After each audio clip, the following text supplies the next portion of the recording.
الحمد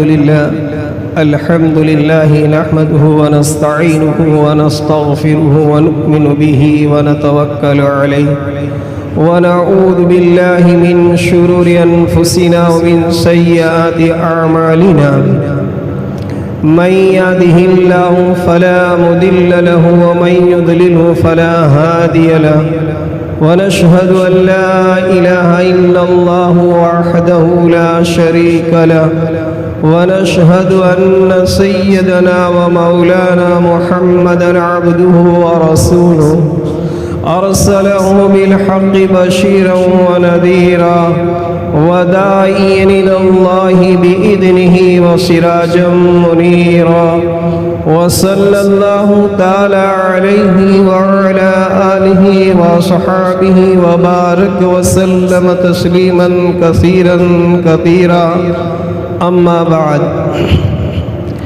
عن علي رضي الله تعالى عنه أن أبا جهل قال للنبي صلى الله عليه وسلم لا نكذبك ولكن نكذب بما جئت به فأنزل الله تعالى عليهم فإنهم لا يكذبونك ولكن الظالمين بآيات الله يجحدون أو كما قال النبي صلی اللہ علیہ وسلم۔ بزرگان محترم،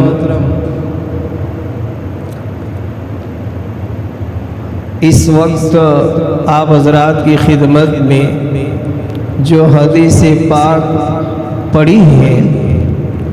اس میں حضرت علی رضی اللہ تعالی عنہ ابو جہل نے نبی پاک صلی اللہ علیہ وسلم کو جو بات کہی ہے اس کا ذکر فرماتے ہیں، اور یہ بات جو ہے وہ سیرت کے متعلق ہے، اور چونکہ ربیع الاول کا مہینہ گویا شروع ہو چکا ہے اور اس مہینے میں نبی پاک صلی اللہ علیہ وسلم کی تشریف آوری ہوئی ہے، آپ کی پیدائش بھی ہے اور آپ کی ہجرت بھی ہے اور آپ کی وفات بھی اسی مہینے میں ہے، اور نبی پاک صلی اللہ علیہ وسلم جس وقت دنیا میں تشریف لائے اس وقت کا عالم کیا تھا، اور انبیاء کرام علیہ الصلاۃ والتسلیم کا جو مقدس سلسلہ حضرت آدم سے لے کر حضرت عیسیٰ علیہ نبینا علیہ الصلاۃ والسلام تک رہا، پھر حضرت عیسیٰ علیہ الصلاۃ والسلام سے ہمارے نبی علیہ الصلاۃ والسلام کی آمد جو ہے ان دونوں کے درمیان میں کتنا فاصلہ ہے، اور یہ ہے کہ جب آپ تشریف لائے اس وقت کا دنیا کا حال اور احوال کیا تھا، اس کو کچھ مختصراً سمجھنا ہے۔ یاد رہے کہ حق تعالی شانہ وعم نوالہ نے ساری دنیا کی ہدایت کے لیے اور ساری دنیا کی انسانیت کو اللہ کے ساتھ صحیح تعلق جوڑنے کے لیے اور اللہ تعالیٰ کے ساتھ صحیح معنوں میں بندگی کا اظہار کرنے کے لیے اپنی مقدس جماعت کو جاری فرماتے تھے، اور مقدس جماعت کا دنیا میں آ کر اللہ کے پیغام کو پہنچانا، تو ایسے اللہ کے مخصوص اور مقدس بندے کہ جو انسان ہی میں سے ہوں لیکن انسانوں میں سب سے زیادہ اعلیٰ صفات اور سب سے مقدس اور برگزیدہ اللہ کی نظر میں جو بندے ہوتے ہیں، حق تعالی شانہ وعم نوالہ انہیں اپنے احکام دے کر بھیجتے ہیں کہ دنیا کے انسانوں کو میرے احکام پہنچاؤ، اور وہ اللہ کے بندے امانت داری کے ساتھ، ہمت اور استقامت کے ساتھ انسانی دنیا کو احکام پہنچاتے ہیں ایسے برگزیدہ بندوں کو اور ایسے پاکیزہ بندوں کو اور ایسے مخصوص بندوں کو جس کو اللہ پیغام دے کر بھیجتے ہیں، ایسے برگزیدہ بندے کو نبی اور رسول کہتے ہیں۔ نبی اور رسول جب دنیا میں تشریف لاتے ہیں تو جس وقت وہ تشریف لاتے ہیں اس وقت سب سے اس وقت کے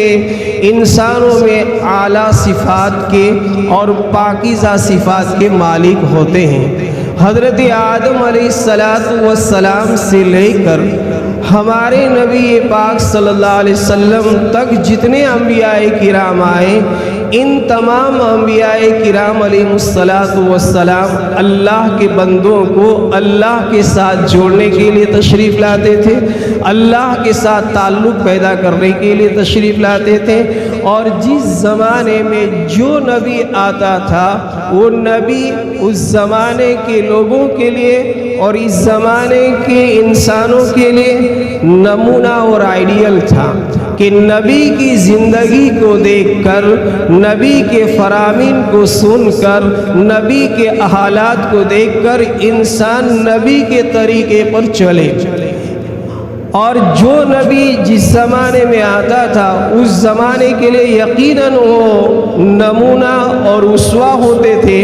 چونکہ نبی کی ذمہ داری میں جیسے احکام پہنچانا ہوتا ہے، اللہ کے فرامین پہنچانے ہوتے ہیں، اللہ کی شریعت اللہ کے بندوں تک پہنچانا ہوتا ہے، ایسے ہی عملی مشق کر کے بھی نبی کو امت کے سامنے، قوم کے سامنے، اس ملک کے سامنے رکھنا ہوتا ہے، چاہے پھر وہ نبی کسی خطے کے لیے ہو، کسی جگہ کے لیے ہو، کسی مخصوص قوم کے لیے ہو۔ اب جو بھی نبی آئے گا وہ قوم کے لیے آئے گا تو بھی نمونہ ہے، وہ خطے اور گاؤں اور شہر کے لیے آئے گا تو بھی نمونہ ہے، اور ملک کے انسانوں کے لیے آئے گا تو بھی نمونہ ہے۔ لیکن جتنے انبیاء کرام حضرت عیسیٰ تک تشریف لائے، یاد رہے وہ اس زمانے کے لیے، اپنی قوم کے لیے، اپنے خطے کے لیے، اپنے ملک کے لیے اور اپنی جگہ کے لیے نمونہ تھے۔ ہمارے نبی پاک صلی اللہ علیہ وسلم جب دنیا میں تشریف لائے تو آپ علیہ السلام کسی ملک کے لیے، کسی خطے کے لیے یا کسی خاص مخصوص قوم کے لیے نمونہ بن کر نہیں آئے، بلکہ آپ پوری جہان کے لیے نمونہ بن کر آئے ہیں، پوری جہان کے لیے نمونہ بھی بن کر آئے ہیں، اور یہ ہے کہ قیامت تک کے انسانوں کے لیے نمونہ ہے، مخصوص انسانوں کے لیے نہیں، قیامت تک کے آنے والوں کے لیے اللہ کے نبی صلی اللہ علیہ وسلم کی زندگی نمونہ ہے۔ خود قرآن کریم فرماتا ہے لَقَدْ كَانَ لَكُمْ فِي رَسُولِ اللَّهِ أُسْوَةٌ حَسَنَةٌ، کہ تمہارے لیے زندگی میں اگر کوئی نمونہ چاہیے اور تمہیں زندگی گزارنے کا کوئی طریقہ چاہیے کہ ہم کیسی زندگی گزارے اور کس طرح رہ کر دنیا میں زندگی گزارے، تو اللہ کے نبی علیہ الصلاۃ والتسلیم کی زندگی بہترین نمونہ ہے، اور یہ نمونہ قیامت تک کے لیے ہے۔ حضرت آدم اپنے زمانے کے لیے، حضرت نوح اپنے زمانے کے لیے، حضرت ابراہیم اپنے زمانے کے لیے تھے، لیکن ہمارے نبی علیہ السلام جب دنیا میں تشریف لائے تو صرف اپنے زمانے کے لیے نہیں کہ نبوت کے 40 سال کے بعد 23 سال کی زندگی جو رہی اور اس زمانے میں جو لوگ تھے ان کے لیے نمونہ ہو، ایسا نہیں، بلکہ قیامت تک کے انسانوں کے لیے نمونہ ہے۔ جیسے حق تعالی شانہ وعم نوالہ کی کتاب قرآن کریم قیامت تک باقی رہے گی، ان کے احکام قیامت تک کے لیے، ایسے ہی ہمارے نبی صلی اللہ علیہ وسلم قیامت تک کے انسانوں کے لیے نمونہ ہے۔ پھر دوسرا یہ کہ نبی پاک صلی اللہ علیہ وسلم کی زندگی کا ہر موڑ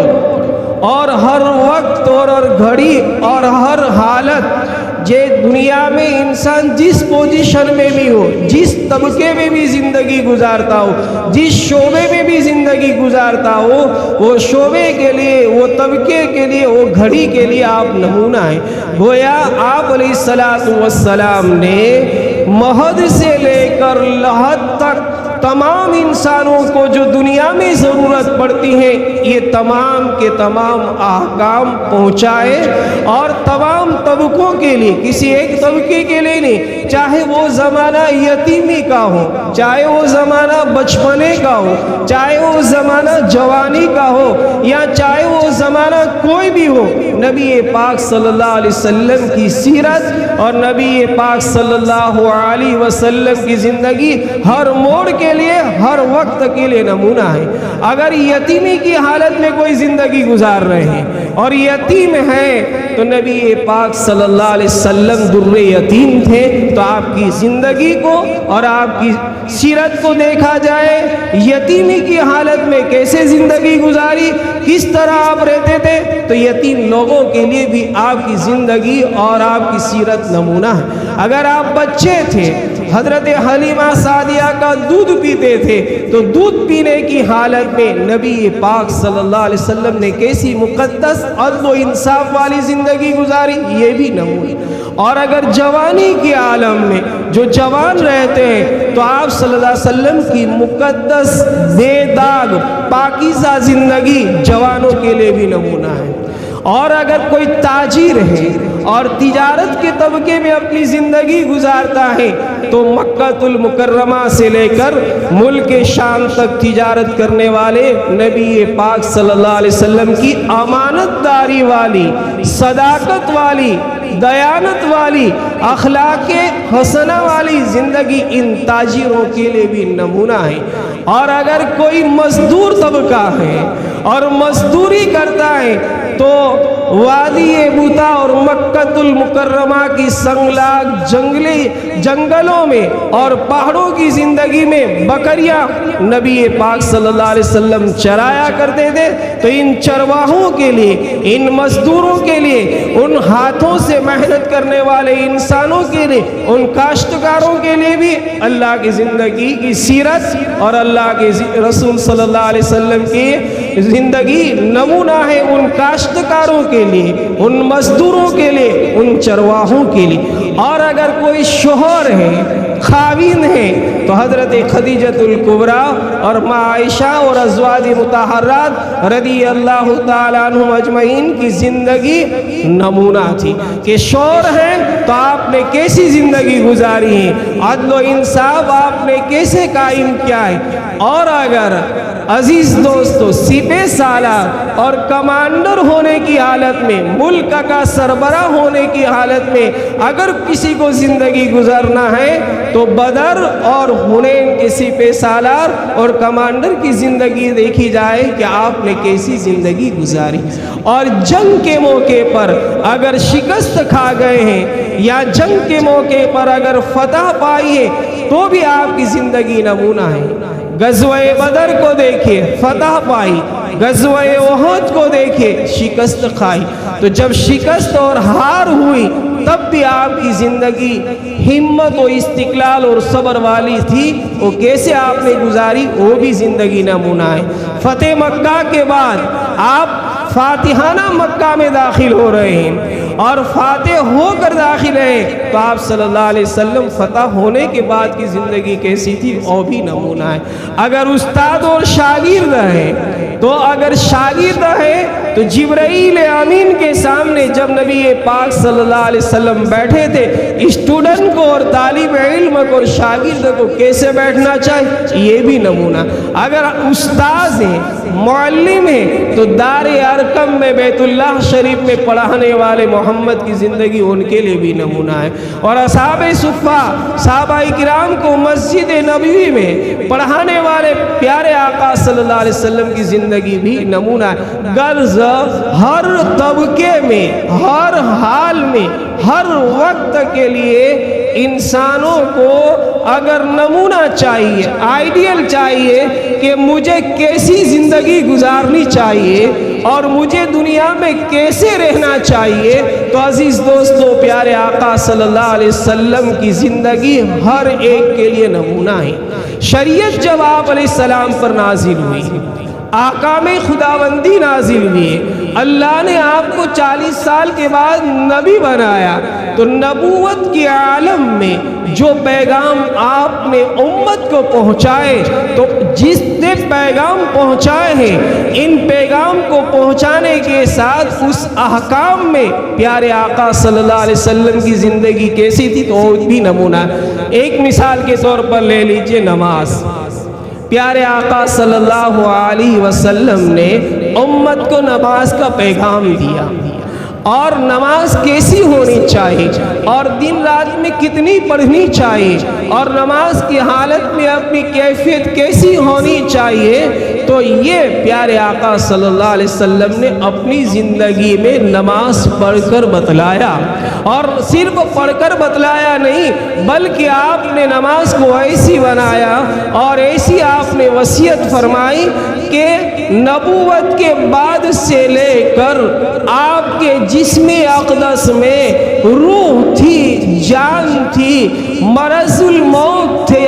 حالت سکرات کی تھی، زبان اقدس سے صحیح الفاظ نہیں نکل رہے تھے، آپ نے نبوت کے زمانے سے موت تک امت کو اس کا پیغام دیا۔ اور آخری جملے آپ کے جو تھے وہ یہ تھے، الصلاۃ وما ملکت ایمانکم، الصلاۃ وما ملکت ایمانکم۔ کیا مطلب؟ آپ جا رہے ہیں اپنے رفیق اعلیٰ کو ملنے کے لیے، اللہ سے ملاقات کرنے کے لیے جا رہے ہیں، دنیا سے پردہ فرما رہے ہیں، انتقال کر رہے ہیں، اپنے سامنے جو صحابہ بیٹھے ہوئے ہیں، ان صحابہ کو دو اہم وصیت فرما کر جا رہے ہیں، الصلاۃ وما ملکت ایمانکم، الصلاۃ وما ملکت ایمانکم۔ اے میرے صحابہ، اب میں دنیا چھوڑ کر جا رہا ہوں، اب میرا آخری وقت ہے، اب دوبارہ تمہاری اور میری ملاقات دنیا میں نہیں ہوگی، اب دوبارہ میں تمہیں کوئی اور نصیحت اور کوئی حدیث اور کوئی شریعت کا حکم نہیں پہنچانے والا ہوں۔ میری آخری دو وصیتیں ہیں، میرے دو آخری پیغام ہیں،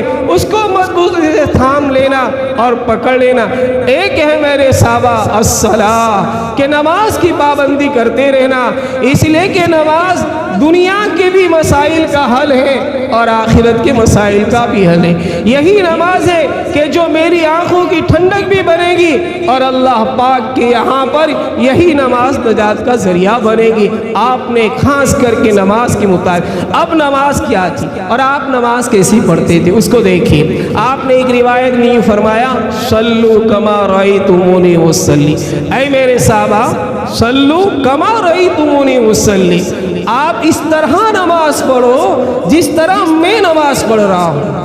میری نماز کیسی، میرا قیام کیسا، میرا سجدہ کیسا، میرا رکوع کیسا، میرا قاعدہ کیسا، میرا سلام کیسا، نماز میں میرے کھڑے رہنے کا طریقہ کیا ہے، رکوع میں جانے کا طریقہ کیا ہے، سجدے میں جانے کا طریقہ کیا ہے، قاعدے میں بیٹھنے کا طریقہ کیا ہے، سلام کیسے پھیرتا ہوں، صلو کما رأیتمونی اصلی، جیسے میں نماز پڑھتا ہوں اس طرح تم نماز پڑھو۔ اسی لیے نماز کے متعلق سرکار دو عالم صلی اللہ علیہ وسلم نے ایک حدیث میں فرمایا، لِكُلِّ شَيْءٍ عَلَمٌ وَالْعَلَمُ الْإِيمَانُ الصَّلَاةُ، دنیا میں ہر چیز کی کوئی نہ کوئی نشانی اور علامت ہے۔